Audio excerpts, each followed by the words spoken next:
तो यहाँ थोड़ी दूर पर एक वन है और उस वन में पंक्ति की पंक्ति ताड़ के पेड़ों की है और वहाँ बहुत से ताड़ के फल पक पक कर गिरते हैं और बहुत से पहले के गिरे हुए भी हैं। पर वहाँ रहता एक दैत्य, उसका नाम है धेनुक। उसके मारे वहाँ के फल किसी के काम नहीं आते। वो गधे के रूप में रहता है और वो स्वयं भी बड़ा बलवान है। उसके साथ ही बलवान दैत्यों का वहाँ समूह बसता है। बहुत बहुत दैत्य वहाँ आकर के बस गए हैं और वो सभी प्राय गधे के रूप में रहते हैं और वो आदमियों को खाता है। अब तक न मालूम कितने आदमियों को वो खा गया। यही कारण है कि कोई भी आदमी डर के मारे उस वन में जाता नहीं। फलों में बड़ी सुगंधी आती है, वो कुछ न मालूम कैसे ताल के फल हैं। तो हमारा मन तो चलता है पर हमने कभी खाए नहीं, डर के मारे। सब हमारे घर वालों ने, बाबा ने, सब ने कहा कि वहां मत जाना, तो हम कभी गए नहीं। पर देखो ना, उनकी गंध यहाँ तक आ रही है, बड़ी अच्छी महक मालूम होती है और उनका ध्यान करते रस आने लगता है। तो हमारा मन श्री कृष्ण मोहित हो गया है उन फलों की सुगंध से। मचल रहा है मन की जल्दी से वो ताल के फल मिल जाए तो खाएं हम उन्हें। तो तुम हमें वो फल खिलाओ। अब ये वात्सल्य लीला है। भला यहाँ कल अपने बात हुई थी भगवान के ऐश्वर्य का, यहाँ कोई नहीं। तो भला इतने बड़े भगवान से कौन कहे कि तुम हमको वहाँ के फल खिलाओ। पर इनके मन में ऐश्वर्य तो नहीं, पर ये जानते हैं कि इनमें बल बहुत। और नंद बाबा कहा करते हैं कि बड़ी कृपा नारायण की है, ये जहाँ जाते हैं वहीं ये विजयी होते हैं। तो और इनको कोई जीत नहीं सकता, तो वहाँ शायद फल भी मिल जाए खाने को। तो कहा कि भाई हमारी तो ये इच्छा है, तो गम्यता मिले रोचते। अब आप ठीक समझो तो चलो वहाँ पर फल खिलाओ हमको। न ठीक समझो तुम्हारी खुशी। एवं शुद्ध वचः श्रुत्वा श्रुत प्रिय चिकीर्षया रहस्य जगमतुर्गोपैर्वृतो तालवनं प्रभु बल प्रविश्य बाहुभ्याम् तालान् सम्परिकम्पयन् फलानि पातयामास मतंगजीवौजसा फलानां पततां शब्दं निशम्यासुरदासभं अभ्युधावच्छितरं सनगं परिकम्पयन् समेत तरसा प्रत्यग्द्वाभ्यां पदभ्यां बलं बलि निहत्योर्सिका शब्दं मुञ्चन् पर्यसरत् खलः पुनरासाद्य संरब्ध उपक्रोष्टा पराक्षितः चरणावपरौ राजन् बलाय प्राक्षिपदरुषा सतं गृहीत्वा प्रपदोर्भामयित्वैकपाणिना चिक्षेपतिर्राजाग्रे ब्राह्मणत्यक्तजीवितम् तेना हतो महाकालो वेपमानो बृहच्छिराः पार्श्वस्थं कम्पयन् भग्नशतान्यं सोऽपि चापरम्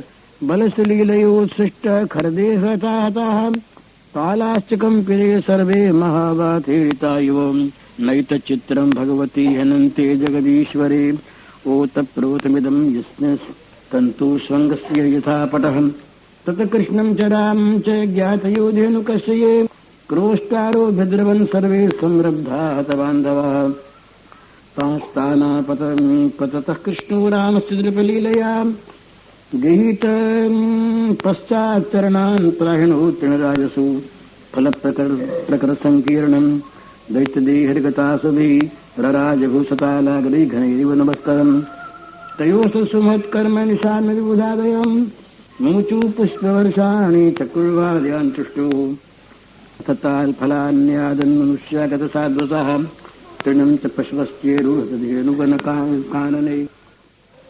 कन्हैया तो तैयार बैठे थे, तो कहा कि दाऊ भैया चलो। तो दोनों हंस पड़े इनकी बच्चों की बात सुनकर और उन बच्चों को प्रसन्न करने के लिए। अब इनको तो सखाओं को सुख देना है, तो सखाओं को सुख देने के लिए, उन्हें प्रसन्न करने के लिए दोनों हंसकर स्वित प्रिय चिकीर्षया, अपने जो मित्र हैं, सुहृद हैं, इनको सुख देने के लिए वहां से ही चल पड़े। और अब दाऊ जी जब आगे आगे होते हैं तो श्री कृष्ण आगे बढ़कर कोई काम नहीं करते, दाऊ जी करते। तो दाऊ जी आगे आगे सरदार सब चले और तार के पेड़ों को पकड़ पकड़ कर लगे हिलाने। एक को हिलाया, दूसरे को हिलाया। तो जैसे कोई मतवाले हाथी का बच्चा बड़े जोर से किसी पेड़ को हिलाता है, इस प्रकार ये पेड़ों को हिलाने लगे जोर जोर से, और सब फल नीचे गिरा दिए, पके फल सब। तो वो ये दैत्य तो सब निर्भय रहे वहां पर, इनको तो किसी बात की शंका थी नहीं कि हमारे जंगल में भी कोई आ सकता है। जब इन्होंने फलों के गिरने की आवाज सुनी, बड़ी भारी आवाज हुई, तब उस दैत्य ने देखा कि क्या हो गया, कैसी आवाज। तो वो दौड़ा, इतना बल था और इतना वेग था कि पृथ्वी कांप गई, पहाड़ कांप गए उसके दौड़ने पर। बड़ा बलवान रहा हो। तो उसने आते ही बलदेव जी के पास पिछले पैरों को उठा करके दो लत्ती झाड़ दिए दाऊ जी पर, और रेंगता हुआ पीछे हटा।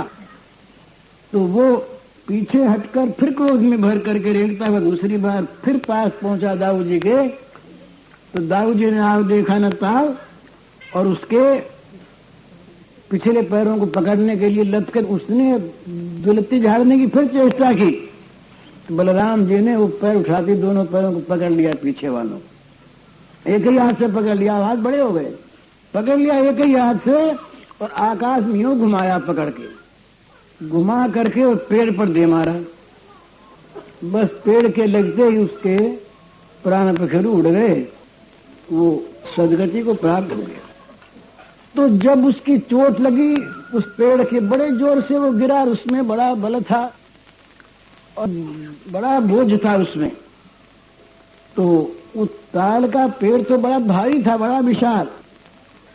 तो वो पेड़ पर इसकी जब चोट लगी ये इसके इस शरीर की, तो पेड़ भी टड़टड़ाकर जड़ से उखड़ के गिर पड़ा।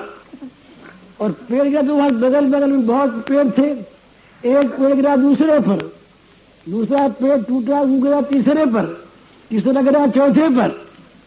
तो एक दूसरे को गिराते हुए ताल के बहुत से पेड़ एक साथ ही टड़टड़ाकर गिर पड़े।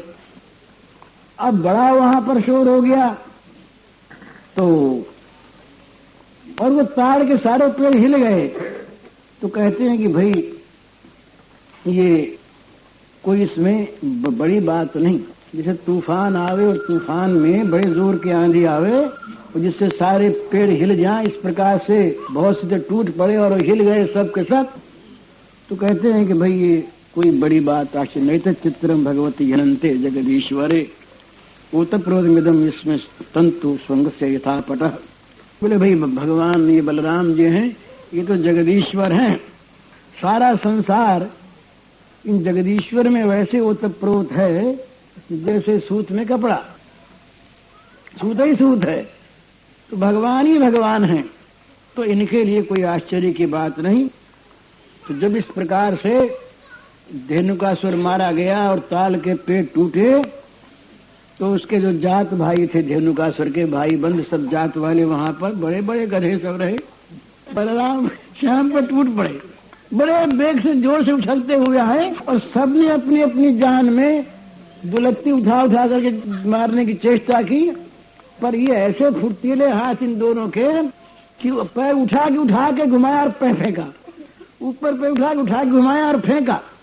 इस प्रकार से जो जो पास आया उन सबको लीलया खेले ही खेल में और उनके पिछले पैरों को पकड़ पकड़ के ताल के पेड़ों पर दे मारा। तो वो सारी जमीन वहां की थी वो ताल के पेड़ों से पट गई। तमाम ताल के पेड़ ही पेड़ बिछ गए और तमाम फल ही फल वहां पर, तमाम ताल के फलों से भूमि भर गई वहां की। तो और सारे दैत्यों के शरीर वहां पर पृथ्वी पर फैल गए, न मालूम कितने दैत्य मरे। ताड़ और ताड़ के फल और दैत्य इनके मारे वो सारा वो वहां का जो भूभाग था वो ढक गया। जैसे बादल आकाश को ढक लेते हैं उसी प्रकार से वहां की भूमि ढक गई। तो देवता तो सब देख रहे थे कि देवता डर भी जाते हैं बहुत जल्दी, और जब इनके मन की होती है तब फूल बरसाने लगते हैं। तो देवता सब देख रहे हैं मंगलमयी लीला राम श्याम की, और देवता बस लगे फूल बरसाने, वो तो फूल की टोकरी लिए रहते बरसाने लगे, बाजे बजा बजा कर ऊपर से दुंदुभी बजाने लगे, स्तवन करने लगे। मुमुचु पुष्प वर्षाणी चकुर्वाद्यान तुष्ट सुमत कर्म निशान विबुदा दया। तो इस प्रकार से देवताओं के बाजे बजने लगे, स्तुतियां गान होने लगा। अब तो श्री कृष्ण ने कहा, भाई तुम लोग खूब खाओ फल, और तमाम जा करके बोल देना गांवों में कि सब मनुष्य यहाँ आवे और फल खाएं। अब निष्कंटक हो गया ये वन फल खाने के लिए सबको, और गायों को भी छोड़ दो, इधर कोई हर्ज की बात नहीं। पशु यहाँ पर स्वच्छंदता से घास चरें और मनुष्य यहाँ के फल खाएं। तो उस दिन से वो मनुष्यों के लिए जो अब तक उस पर रोक लगी हुई थी, बांध था, वो टूट गया, और मनुष्य वहां पर फल खाने लगे बड़े सुंदर सुंदर, और ये पशु घास चरने लगे। कृष्ण कमल पत्राक्ष पुण्य श्रवण कीर्तन स्तूयमानो नुगै ब्रजति। वो कमल दल लोचन भगवान श्री कृष्णचंद्र अब वहां से दाऊद जी के साथ ब्रज में लौटे।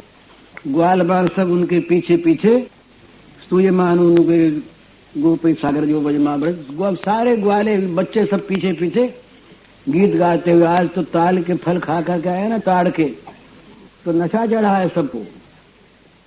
तो वो मजे में पीछे पीछे दौड़ते हुए गाते हुए सब चले। तम गोरुजुरित कुंतल बद्ध वर्रपन्न प्रसूल रुचरे क्षण चारुहासम वेणुम कुणंत मनुगैरनुगीत कीर्तिम गोपूज दीक्षोभ्य गमन समेता। वो श्री कृष्ण के घुंघराली अलकावली पर गायों के खुर से उड़ उड़कर तमाम धूल पड़ी हुई थी।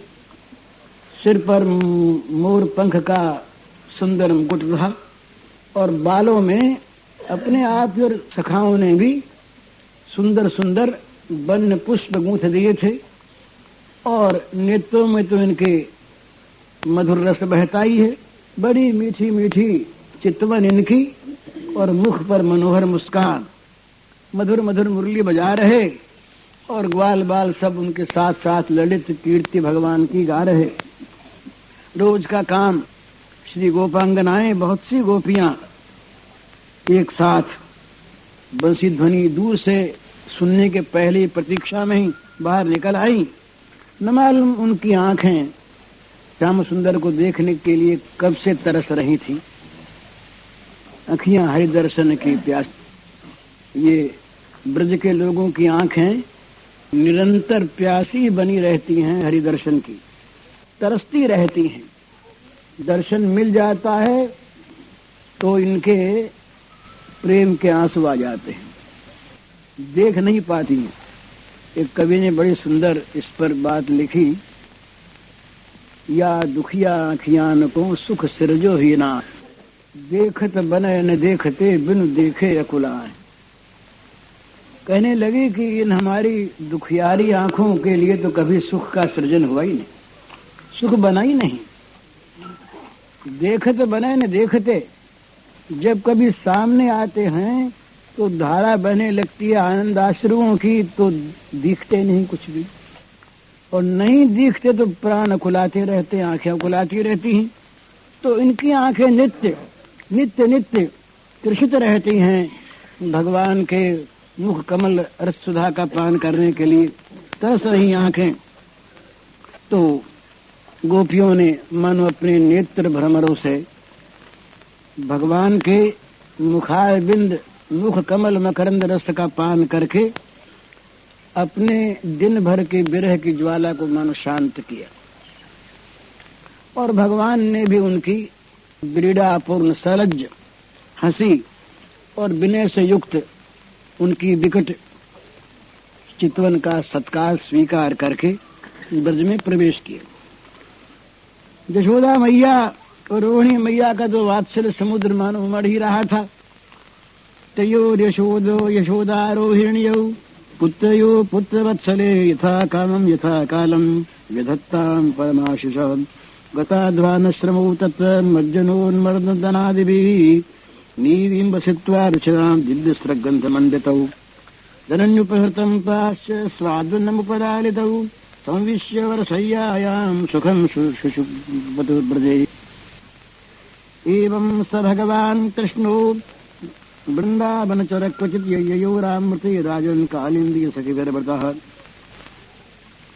यशोदा मैया रोहिणी जी ये तो बस प्रतीक्षा कर ही रही थी, सब चीजें सजा के रखी थी पहले से, खाने पीने का सारा सामान, उबटन का सामान, नहाने का सामान, जैसे साबुन तेल रखते हैं ना आजकल लोग, गंदी चीज, और उन्होंने तो बस पहले से उबटन सब संजो के रखा, नहाने के लिए चीज रखा और खाने का पहले रखा, हाथ को थोड़ा कलियावा कर लेंगे, कुछ माखन वाखन खा लेंगे, उसके बाद उबटन लगाएंगे।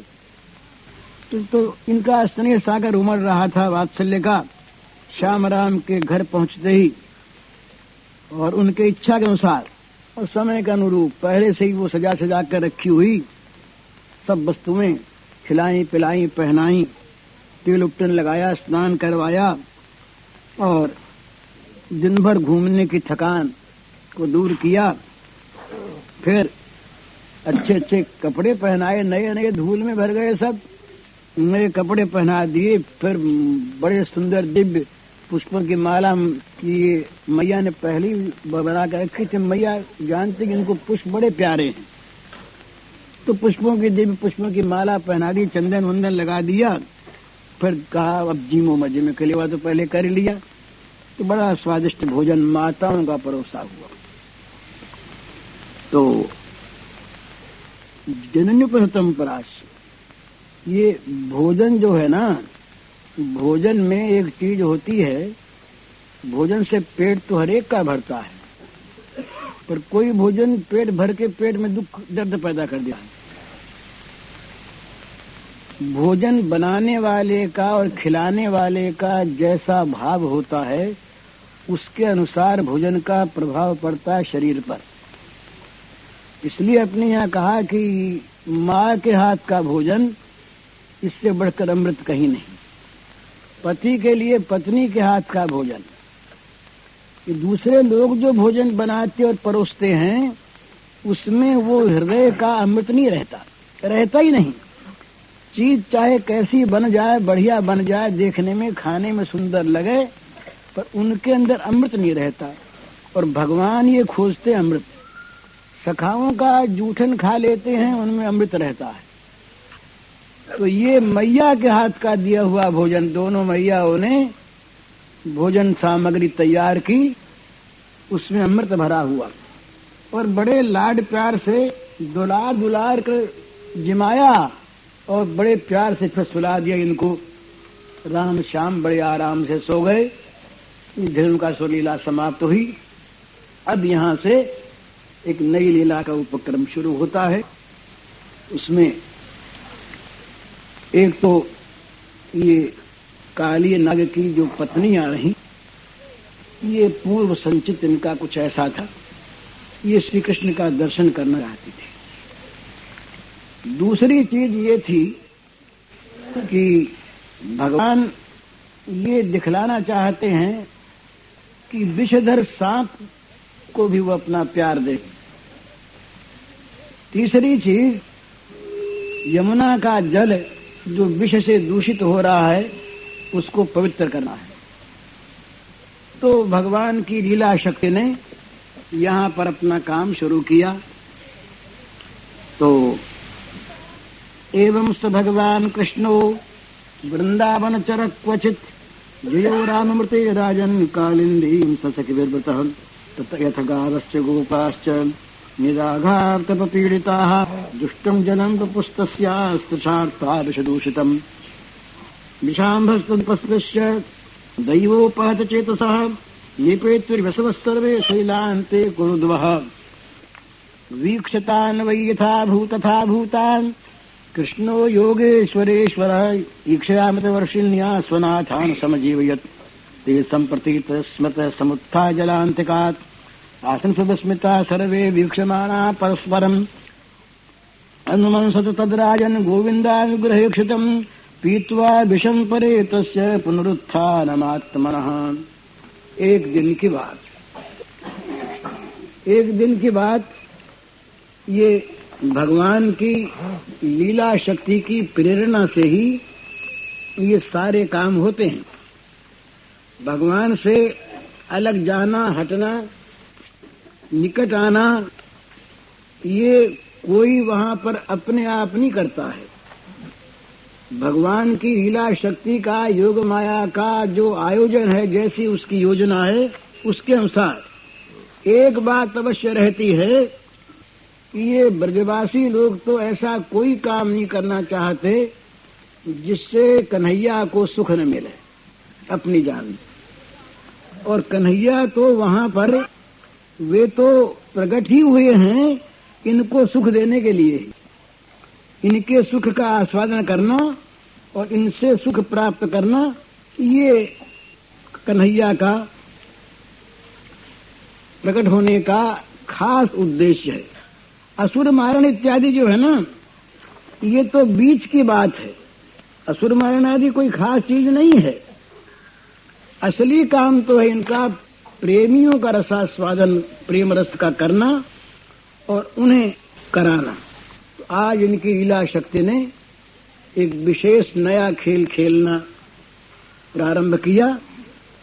तो ये गए गा चराने।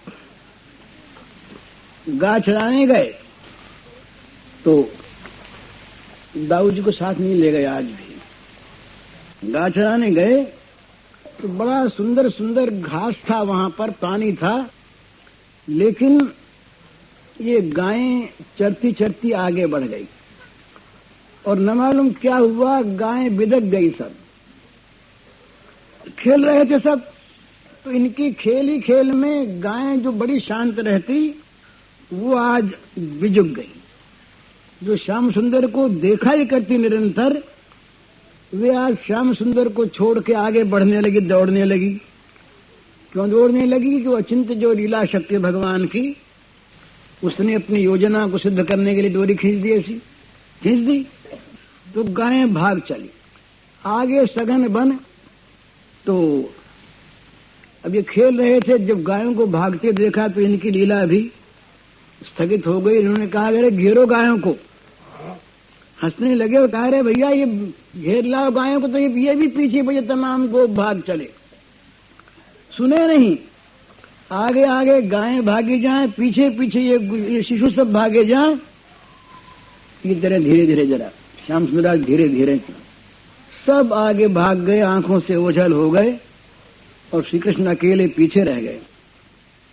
तो ये अब मानो एक डाल को पकड़ करके खड़े हो गए और ये दहनी मुट्ठी से अपने होठों को लगा करके और यूं मानो संकेत सा यूं करने लगे। पर सखाओं ने आज ध्यान नहीं दिया। तो ये बोले, अच्छा कुछ देर आराम ही कर लें।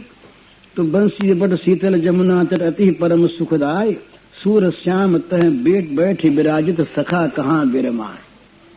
सोचने लगे, बैठ गए जाके बढ़ के पेड़ के नीचे कि देखें क्या होता है, इनको तो लीला करनी। तो सोचा अब तक आए नहीं रहे, क्या हो गया। फिर बाल लीला, फिर माधुरी आया। सारे विश्व नियंता, विश्व की तमाम चिंताओं को क्षण भर में हरण करने वाले सखाओं के लिए चिंतित हो गए। आज 2 घड़ी बीत गई, अरे नहीं लौटे, क्या हुआ। तो इनकी चिंता का पार नहीं, बड़े चिंतित हो गए। इधर गायें वो सघन वन की सीमा को पार करके आगे जा पहुंची तो दौड़ती दौड़ती गई और जेठ का महीना रहा तो बड़ी प्यास लग गई और तमाम ग्वाले भी पीछे पीछे, उनको भी प्यास लग गई। तो कहा भाई पानी पीना है। तो भगवान की लीला शक्ति का काम उधर ही जा निकली कि जहां वो काली रथ था, जा निकली उधर। श्री कृष्ण ने सोचा कि राम राम राम राम, अगर ये उधर से जा निकली और अगर उन्होंने वहां का पानी पी लिया तो क्या होगा फिर। ये तो सारी गायें और ये बछड़े सब के सब प्राणहीन ही हो जाएंगे। तो श्री कृष्णचंद्र चित्कार करने लगे, जोर जोर से चिल्ला चिल्ला के रोने लगे। या गावः खलु देवता ब्रज सदा स्मस्माकमुच्चैस्तराम ये बालाश्च सदैव जीव तुलितास्तेमी विपन्ना पुरः हा हन्त स्वयमस्मि तत्सचर किं भ्रातरम मातरम तातम सर्वजनं च वच्मि धिक् चापल्यत साहसम। ओहो, कहने लगे कि ये गायें क्या हैं? ये तो निश्चित रूप से ही हम ब्रजवासियों के लिए सबसे अधिक आदर के पात्र देवता ही हैं ये, और ये हमारे प्राण प्रिय ये तमाम बालक कैसी विपन्न दशा में जा पड़े होंगे, और मैं इनका सहकर मैं जाके क्या उत्तर दूंगा, मैया से क्या कहूंगा, और इनके माता पिता से क्या कहूंगा। बाबा पूछेंगे तो बाबा से क्या बताऊंगा, क्यों इधर मैंने इनको आने दिया। यूं अनुताप करते हुए पीछे दौड़े और लेकिन वहां तो दूसरी बात हो चुकी। ये गोप शिशु जानते थे, इन्होंने सुन रखा था अपने माता पिता से कि वहां एक अजगर रहता, सांप रहता, बड़ा भारी जहर फैला रहता है, और वहां कभी जाना मत। पर आज तो इनको जाना है, ये जानते हुए भी उधर जा निकले, और बड़ी प्यास लगी हुई थी। गायों ने जा करके और पानी में जरा सा मुंह लगाने की चेष्टा की कि विष फैल गया, तमाम गायें वहां पर गिर गई। पीछे पीछे ये गए, बस वो तो खैर पशु रही, ज्ञान नहीं, लेकिन ये सब जानते थे। पर इन लोगों ने भी आज श्रीराम सुदाम इत्यादि ने भी कुछ ध्यान नहीं दिया, गायों के पीछे पीछे दौड़े और सोचा अभी यहाँ चलाएंगे। तो बस वो गए वहां पर, जा करके जरा सा पानी की तरफ उन्होंने मुंह किया कि बस सब के सब मूर्छित हो गए। मने प्राण कोई निकले थोड़े ही, योग माया के अंचल की छाया में मानो उनके चिन्मय प्राणों का व्यापार अदृश्य हो। ऋषभ इति लीला सृष्टवार्थम योग माया नित्यानामपि तेषाम असूनाच्छाद्य तथा दर्शनात्।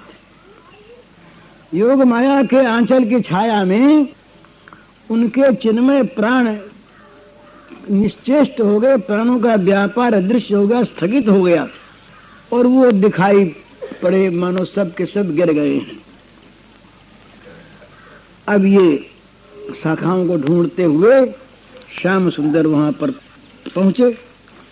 अब ये करुणा सिंधु उमड़ पड़ा, इनका करुणा समुद्र, और ये बड़े दुखी हो गए। हाय हाय, ये हमारे सखा और हमारी गाय, ये सब के सब आज बड़ी बुरी स्थिति में आ गई हैं। बड़ा प्राणों में उनके एक व्याकुलता का भाव भर गया। तो अथ मुहूर्त पूर्ता वागतोयम तो यद श्यामल मूर्तिर्मूर्तानेव तान पश्चिन्यादृश श्यामलता माजगामा। गोपाल चंपू का कहते हैं कि वो उनकी उस नवनिर्द श्यामल मूर्ति पर उस सौंदर्य समुद्र, उस नील कलेवर पर क्षण भर में ही मानो उनके अंतर से कैसी पीड़ा निकली कि उस श्यामल कलेवर पर नए नए मानो कितने काले पर्दे आ गए, काले आवरण आ गए। उनके श्याम श्रीअंगों पर एक कैसी विचित्र श्यामता जो पहले से दूसरे ढंग की, माने ये प्रसन्नता जनित नहीं, व्यथा जनित म्लानता का एक पुंज मानो उनके श्यामल शरीर पर नई श्यामता के रूप में बिखर गया। बड़े दुखी हो गए श्याम सुंदर, हृदय उनका विगलित हो गया। विक्रम से देखने, एक का मुंह देखने लगे। ये तोक पड़ा है, ये सुबल पड़ा है, ये श्रीदाम पड़ा है। तो उनके आंखों में जल की धारा बहने लगी और तमाम कपोल भीग गए। श्री बजकुल चंद्रमस क्रमशः सर्वेशाम मुखमभिदत्त दशः स्मितिगत निजाधारा नेत्राम्बुधारा निपेतुः। आंखों की अश्रुधाराओं से उनके तमाम कपोल भीग गए। बस अब भगवान की अश्रुधारा आंखों की, जो अश्रुधारा अब तक शोकाश्रु बहा रही थी, भगवान की लीला शक्ति ने उनमें अब अमृत भर दिया, उन आंखों में अमृत भर दिया।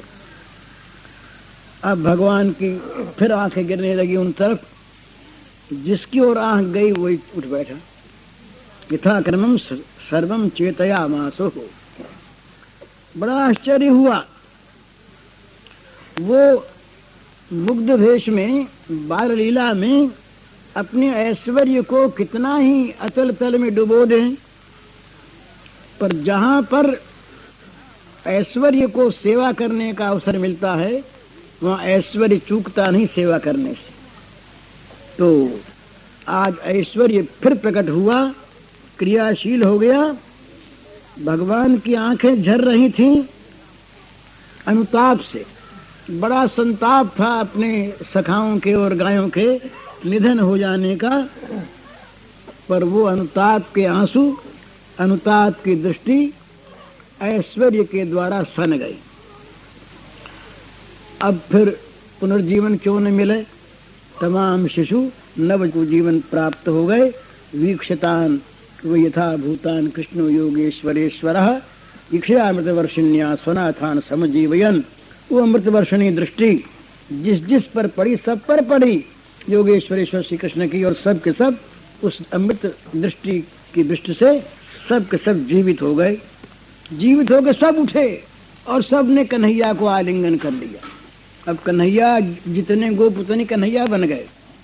युगपदेव सर्वान कृष्टवा पृथक पृथगेवा सृष्टवान।